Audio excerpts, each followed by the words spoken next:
Hari ini Jumat 19 Juni 2026, Polda Metro Jaya menangkap Roy Suryo dan Ti Fauziatia Suma terkait kasus dugaan ijazah palsu Presiden RI ke-7 Joko Widodo. Penangkapan kedua tersangka disayangkan oleh kuasa hukum karena keduanya bersikap kooperatif selama berstatus sebagai tersangka sejak November 2025. Beredar narasi keduanya ditangkap karena pesanan demi kepentingan Jokowi. Benarkah ada kejanggalan atas penangkapan Roy Suryo dan Dr. Tifa? Malam ini kita membahasnya bersama pihak pelapor, ada Sekretaris Jenderal DPP Pro Jokowi Freddy Alex Damanik. Selamat malam Bang Alex. Selamat malam Mas. Baik, dan hadir pula kuasa hukum terlapor Dr. Tifa Abdullah Al-Katiri. Selamat malam Bang Al-Katiri.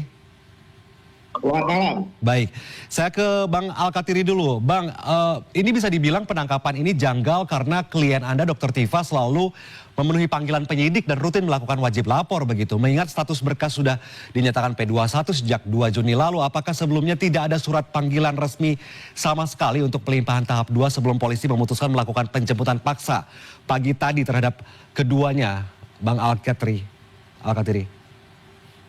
Iya. Ya, memang ini tidak wajar ya.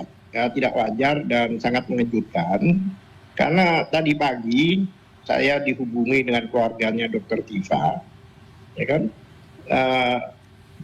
Beliau telepon saya mengatakan bahwa ini lagi ada polisi, beberapa polisi, ada beberapa orang, banyak kata mereka. Ini lagi mau bawa Dr. Tifa. Saya kaget juga, loh kenapa begini gitu loh. Nggak ada ceritanya kan. Kemudian saya juga masih meragukan siapa sih yang datang itu. Kan zaman sekarang ini kan saat ini kan banyak sensitif banget ya. Saya ingin memastikan siapa sih yang datang ini. Akhirnya saya minta keluarganya itu memberikan HP ke salah satu orang yang datang di situ. Hanya diberikan, kemudian saya tanya, ini dari mana Pak? Saya dari Polda. Dia sebut namanya dan kemudian saya kenal nama itu, gitu loh. Oh iya, loh kenapa Pak pagi-pagi kok sowan ke tempat Dr. Tifa? Saya bilang, Pak saya ini tugasnya apa? Kami mau bawa Dr. Tifa ke Polda. Bawa, maksudnya apa? Saya bilang, kan selama ini kan Dr. Tifa, Roy Suryo itu kan kooperatif, ya kan? Bahkan tiap hari ini harus lapor, wajib lapor, dia lakukan. Bahkan sampai hampir 30 kali kalau nggak salah melakukan wajib lapor. Iya Pak, ini upaya paksa. Tambah kaget juga saya. Di mana aturannya gitu loh? Upaya paksa itu kan ada ketentuan bagi siapa yang harus dipaksakan untuk diambil ya istilahnya. Lah, upaya paksa. Sedangkan Dr. Tifa dan Roy yang saya tahu, khususnya Dr. Tifa, itu kooperatif. Dia sangat-sangat kooperatif. Karena apa? Datang malah disediakan. Bahkan dia terganggu, seharusnya wajib lapor ini dikenakan pada orang yang penangguhan penahanan dan sebagainya gitu. Dia nggak bisa kemana-mana, keluar kota nggak bisa, kemudian kalau lagi keluar negeri nggak bisa dan sebagainya. Jadi diikuti aja wajib lapor ini. Berarti kan anytime dibutuhkan datang. Nah kok tiba-tiba ada upaya paksa? Upaya paksa itu orang-orang yang benar-benar dipanggil nggak datang, dan itu ada mekanisme di KUHP itu. Panggilan paksa itu jika A, B, C, D ada. Tapi kalau kooperatif itu nggak ada, nggak saya temukan. Baik. Dan kejahatannya apa sih? Ini kan hanya kejahatan. Mereka melakukan hak konstitusi. Bukan extraordinary crime. Bukan teroris, bukan narkoba, bukan sesuatu yang biasa lah. Bang Alex, pihak kuasa hukum ini mengklaim kalau Roy Suryo dan juga Dr. Tifa ini memang sangat kooperatif dan rutin melakukan wajib lapor ya sejak dijadikan tersangka November 2025. Menurut Projo, apakah ini dinilai tindakan jemput paksa pagi tadi sudah tepat dan tidak perlu surat panggilan pelimpahan, Bang Alex? Ya, terima kasih. Kami Projo mengapresiasi ya proses penangkapan yang dilakukan oleh penyidik Polda Metro Jaya. Ini melihat penangkapan terhadap Roy Suryo dan Dr. Tifa ini sebagai bagian dari proses hukum. Kami menghormati proses hukum tersebut. Ya, sepenuhnya proses hukum itu kan memang kewenangan penyidik penegak hukum. Ya, kami perlu menegaskan bahwa setiap warga negara, siapapun orangnya, memiliki kedudukan yang sama di hadapan hukum. Jika ada dugaan tindak pidana, biarlah dibuktikan melalui proses hukum yang terbuka, objektif dan adil ya.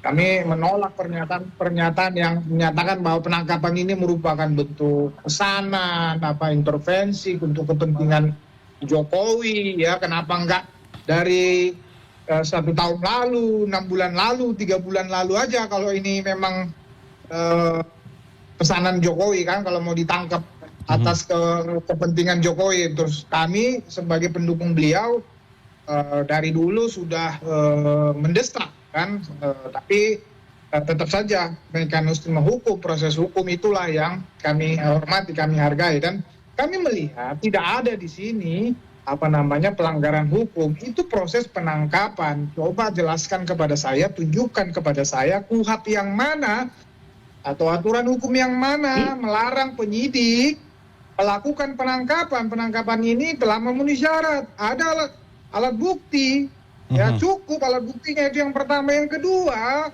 ada suratnya tentunya. Tadi dikatakan sudah berbicara, pasti ada suratnya. Apakah itu ditandatanganin atau bukan, itu lain hal. Ya, hak-haknya juga pasti sudah disampaikan. Jadi tolong jangan membangun narasi-narasi yang hanya membuat gaduh lagi kan begitu. Jadi tidak ada di sini proses hukum atau KUHP yang dilanggar di sini. Itu penyidik sudah menjalankan kewenangannya sesuai hukum yang berlaku, sesuai KUHP. Kewenangan penangkapan itu sudah dijelaskan di dalam penjelasan mereka. Karena ada kepentingan bahwa ini harus diserahkan. Ya, maka mereka memastikan bahwa proses penyerahan itu berjalan lancar. Oleh karena itulah, makanya ini diambil, ditangkap untuk proses-proses itu. Udah dijelaskan sangat gamblang oleh penyidik ya, nanti diperiksa kesehatannya kan begitu, secara administrasi penyidikan, dan itu semua kan harus dilalui kan begitu. Nanti kalau lewat sudah 1 kali 24 jam penangkapan itu sudah berlalu, kemudian ditahan, oke, baru kita bicara penahanan. Apakah penahanan itu memenuhi syarat? Tapi sampai hari ini kita masih bicara penangkapan dan itu sah menurut KUHP. Bang Alex, tapi tadi kuasa hukum dari Roy Suryo sudah mengatakan dengan tegas kalau memang tim penyidik ini punya wewenang untuk melakukan penangkapan, tapi tidak punya hak begitu. Ada abuse of power yang dibilang begitu. Karena kenapa wewenangnya begitu kuat? Sudah dipastikan tidak ada motor intervensi dari kepentingan politik manapun, termasuk khususnya Jokowi. Ya, seperti saya katakan tadi, kalau abuse of power, katakan aturan hukum yang mana yang dilanggar.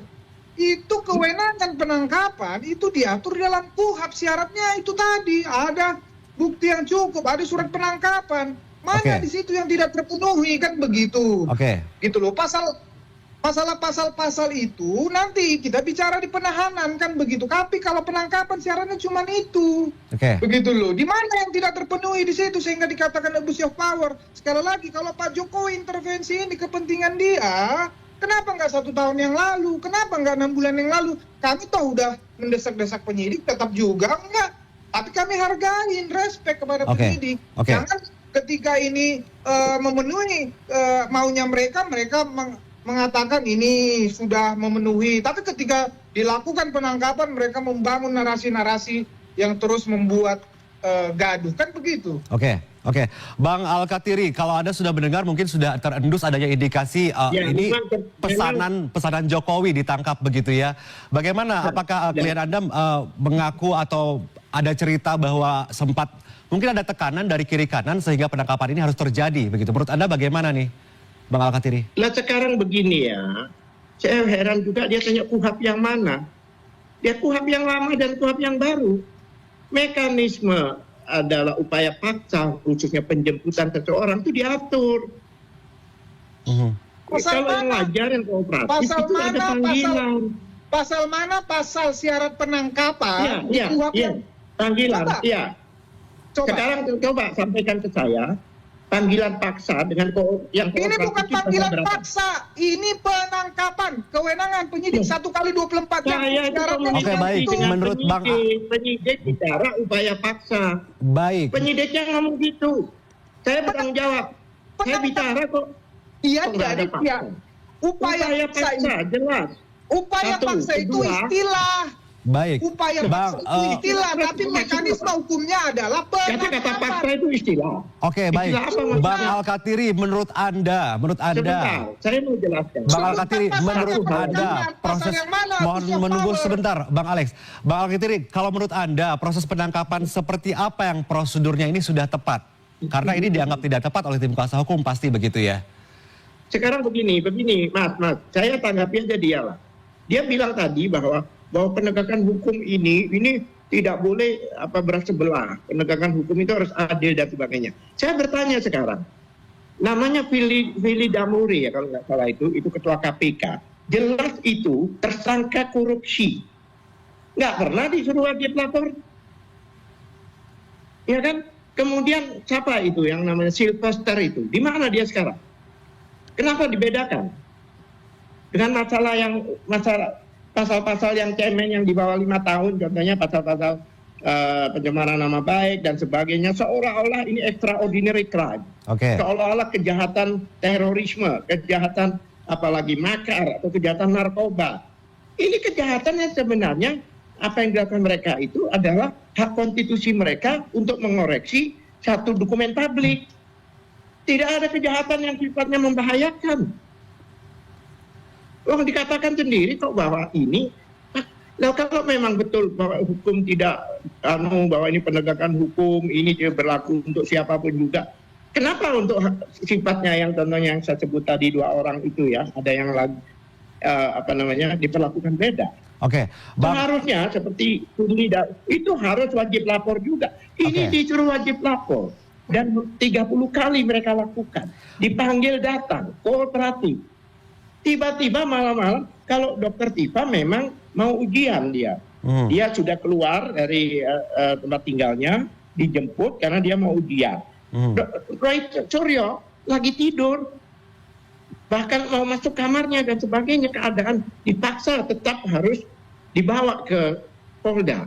Oke. Apakah ini penegakan hukum dengan humanis gitu loh? Bang Al-Katiri, ini kalau kita lihat nih dari kuasa hukum Roy Suryo ini sempat menyindir Joko Widodo dan menyebut penangkapan ini juga ada hubungannya ya karena dianggap melayani kepentingannya Pak Jokowi. Bagaimana dengan klien Anda, Dr. Tifa? Apakah Anda juga sebagai tim kuasa hukumnya menilai bahwa ini sepertinya sangat besar, sangat berpotensi ada intervensi dari pihak Jokowi terhadap penangkapan ini? Dan sekarang begini, kalau enggak, ya kan, banyak dugaan seperti itu, ada intervensi, tiba-tiba ada penangkapan dan sebagainya. Ini kan kita lagi nunggu P21. Tapi tadi sudah dijelaskan oleh Bang Alex, Bang, kalau memang ada intervensi Pak Jokowi, kenapa nggak dari tahun lalu? Kenapa hari ini baru disebutkan? Kan? Kemudian buktinya apa? Pengembalian dokumen contohnya, pengembalian berkas perkara contohnya. Itu kan harus 14 hari. Oke, berkali 3 kali 14 hari. Mungkin salah baca atau salah dengar, bukan 14 hari tapi 14 bulan. Mungkin salah dengar kali ya, dianggapnya 14 bulan. Itu fakta. Kok sekonyong-konyong ya, dengan keadaan kooperatif, menunggu. Bahkan kami tanya, apa sih dasarnya tiba-tiba ada satu panggilan, upaya paksa dengan mengambil orang-orang itu dari tempat tinggalnya. Ya kan? Ternyata katanya hanya untuk persiapan pelimpahan untuk P21 tahap 2. Astagfirullahaladzim. Masa hanya gara-gara itu saja? Bang Alex, gimana komentarnya Bang Alex? Apakah hal yang tadi disebutkan memang menjadi alasan tepat untuk dilakukan penangkapan terhadap kedua tersangka, Roy Suryo dan Dr. Tifa? Saya rasa penyidik sudah menjelaskan dengan sangat baik. Ya, ketika tadi konferensi pers bahwa tujuannya memang penangkapan ini memang internetnya bermasalah, orangnya yang gagal. Supaya proses pelimpahan karena sudah dinyatakan lengkap, barang bukti sudah dinyatakan lengkap. Diulangi ya, mau diulangi, ngomong apa dia? Baik, Bang Alex silahkan dilanjutkan dulu, Bang Alex. Bang, suara saya nggak jelas, Host? Sangat jelas. Silahkan dilanjutkan. Oke, baik, saya ulangin ya. Ya, sebagaimana dalam konferensi pers penyidik tadi sudah sangat jelas disampaikan kepada publik bahwa memang tujuan penangkapan ini agar proses penyerahan barang bukti dan tersangka kepada JPU itu berjalan dengan lancar. Proses itu kan tidak sederhana. Proses itu kan tidak gampang. Ada administrasi penyidikan di situ, ada pemeriksaan kesehatan di situ yang perlu dipastikan penyidik bahwa ketika tersangka diserahkan sudah dalam keadaan sehat dan siap disidangkan. Kan itu mekanismenya. Makanya dibutuhkanlah penangkapan 1 kali 24 kita jam. bicara upaya Itulah paksa. saya bertanya. Kalau kayak Yang gitu saya kan tanya adalah bukti mereka udah membangun banyak. narasi 17 abuse of barang power. bukti, termasuk Padahal 909 penangkapan yang barang dilakukan itu surat. telah memenuhi 130 KUHAP. orang. Oke, Ya, oke. memenuhi KUHAP. Baik, Gitu loh. baik. Syaratnya cuma 2 itu kok.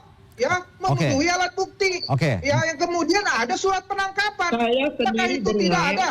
Begitu dari loh. penyidik untuk persiapan pelimpahan Oke, baik. P21 tahap 2. Oke. Anda apa? Dari mana Anda dapat?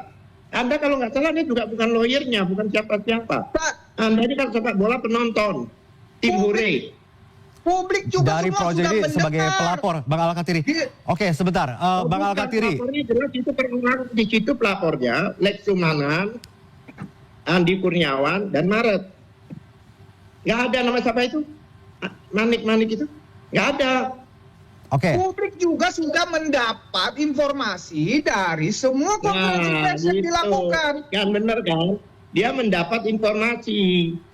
Dasarnya adalah katanya, bukan fakta. Kalau saya fakta, saya di lapangan, saya pemain. oke, baik. Saya mendengarkan langsung dari konferensi pers. Oke. Gitu loh. Oke, baik. Kita tanya tanggapan Bang Kalau dasarnya Al-Katiri. katanya, Sebentar Bang Al-Katiri.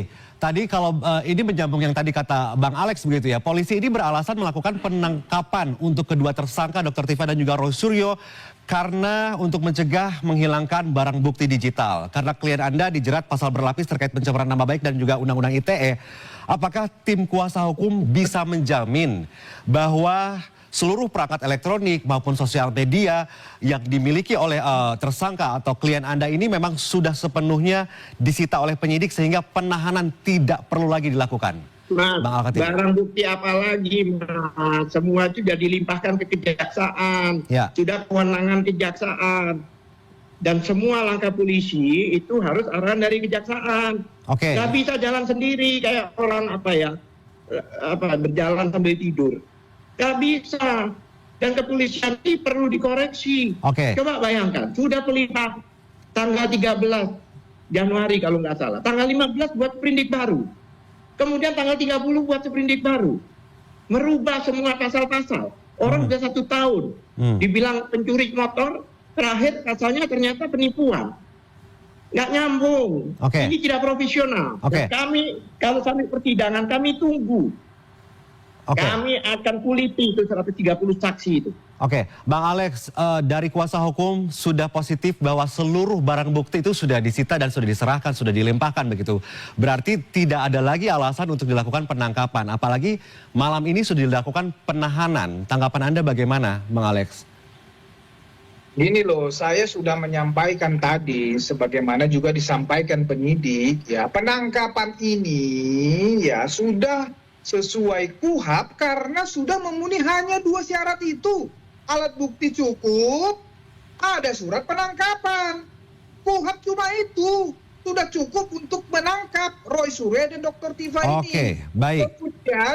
Kemudian penyidik menjelaskan kenapa ditangkap, tujuannya karena akan dilakukan proses pelimpahan alat bukti dan penyerahan tersangka kepada JPU. Jadi cuma itu. Ini sudah beda ini dari pernyataan penyidik. Yang saya masalahkan bukan penangkapan, penahanan itu wajar. Itu ada 1 kali 24 upaya jam paksa penangkapan. yang kami masalahkan terhadap orang yang kooperatif. Oke. Jangan Oke. kemana-mana.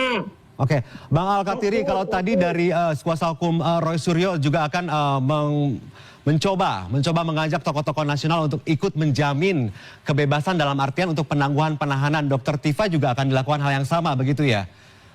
Akan dilakukan. Bukan tokoh-tokoh nasional sendiri banyak mengajukan diri, bahkan untuk jadi saksi. Baik. Ini sudah masalah nasional, Mas.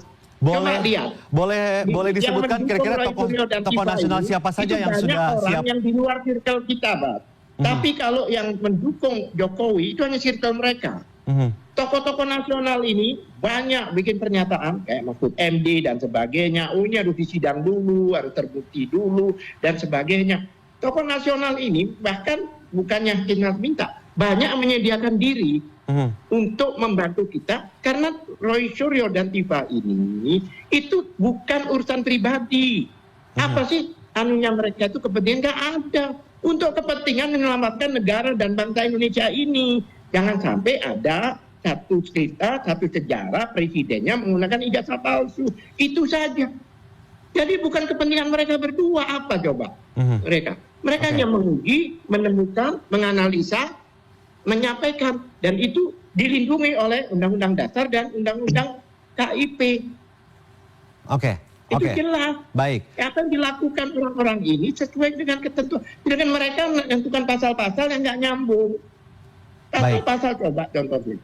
Pasal yang masalah pencemaran nama baik itu di bawah 5 tahun semua itu undang pasal-pasal itu. Tidak harusnya ditahan. Dicantolkanlah. Baik. Bang Alex. 32 dan pasal 35. Yang mana 32 itu jelas, yaitu informasi elektronik milik orang lain. Siapa yang mengupload elektronik itu? Itu Dian Sandi. Kenapa Jokowi yang melapor? Bukan milik Jokowi.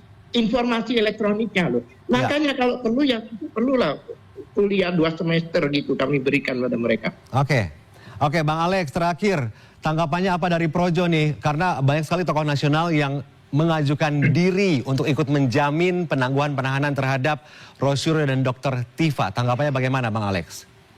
Ya, itu setiap warga negara ya hak untuk berekspresi, mendukung sesuatu di dalam demokrasi. Yang dilarang itu, yang dibatasi undang-undang itu adalah menuduh, memfitnah. Kalau sudah menuduh, memfitnah, menyerang kehormatan orang lain, itu ada ancaman hukumnya. Ya kalau sudah menuduh itu, ya terima dong proses hukumnya, kan begitu. Siapapun itu, ya kita lihat saja siapa sih yang tokoh-tokoh itu yang katanya siap menyodorkan dirinya untuk membela Roy Suryo. Itu kita juga pengen tahu, nanti kita lihat. Kalau memang ini ditahan ya, nanti kita tunggu. Yang pasti saya lihat sampai sekarang 1 kali 24 jam itu masih penangkapan. Saya tadi penyidik belum menyatakan adanya penahanan, tapi nanti bisa jadi besok sudah ditahan, tapi nanti kita lihat. Yang pasti sekarang masih di penangkapan, kita belum bicara penahanan. Demikian. Baik. Kita lihat tadi seperti apa kasusnya, karena mungkinkah nanti ada lagi tersangka lain, karena selain Roy Suryo dan Dr. Tifa juga masih ada tersangka lain dan sebagian lagi malah sudah jadi justice kolaboratif begitu ya. Terima kasih banyak Bang Alex dan juga Bang Al-Katiri sudah bergabung bersama kami malam ini. Ya, kami menunggu sidang ini, kami tunggu-tunggu. Betul. Baik. Kalau kami itu kayak apa ya, kami mimpi-mimpi ingin bersidang, menghadapi 130 orang ini siapa tuh, 209 bukti ini apa? Baik. Itu akan kami balikin ke mereka untuk mempresentasikan depan kami. Kita lihat nanti di dalam persidangan seperti apa. Terima kasih banyak Bang Al-Katiri, Bang Alex, selamat malam, sehat selalu.